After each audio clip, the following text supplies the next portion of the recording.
Yun, dito na naman tayo magpakain sa Flyers Loop mga kalapatids, no. Ayan, gutom na gutom kasi kahapon kunti na lang napakain natin mga idol.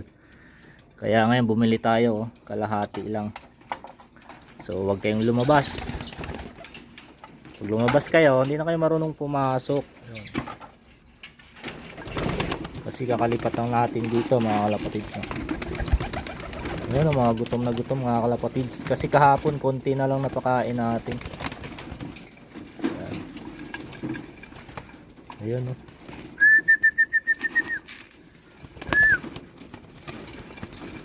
Yun, no, grabe mga kalapatids. Nabusang si tayo kahapon ng patuka. Ayan. Ayan mga kalapatids. Huwag kayong lumabas. Pag lumabas kayo, sigurado hindi na kayo makakapasok. Kasi kakalipat lang namin dito mga kalapatids. Lalagyan ko na lang doon. Saka isirado natin yung gate, yung pinto. Bahala na sila kumain doon mga kalapatids.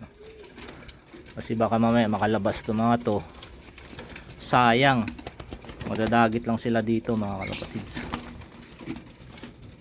So yun lang mga kalapatids, no. Hindi pa tayo makapagparonda ngayon. Siguro mga 1 buwan pa.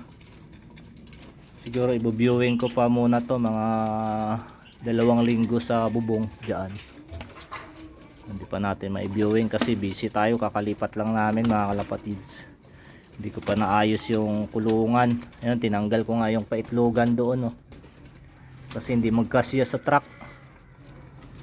So ayan mga kalapatids, malakas naman sila kumain. Ayun, no. Problema, maraming pusa dito mga idol, no. Pero safe naman to, naka-steel matting naman to mga kalapatids. Ayan, no. Grabe mga idol. Kahapon napakain ko din to mga kalapatids, pero parang 3 baso lang yata. Eh napakain ko mga 5 baso eh.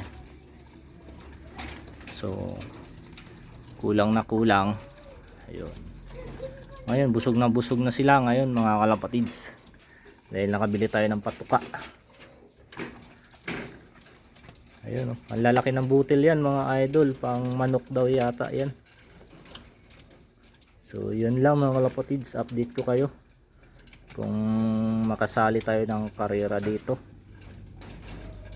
Yan mga idol. Yun lang mga kalapatids. Bye.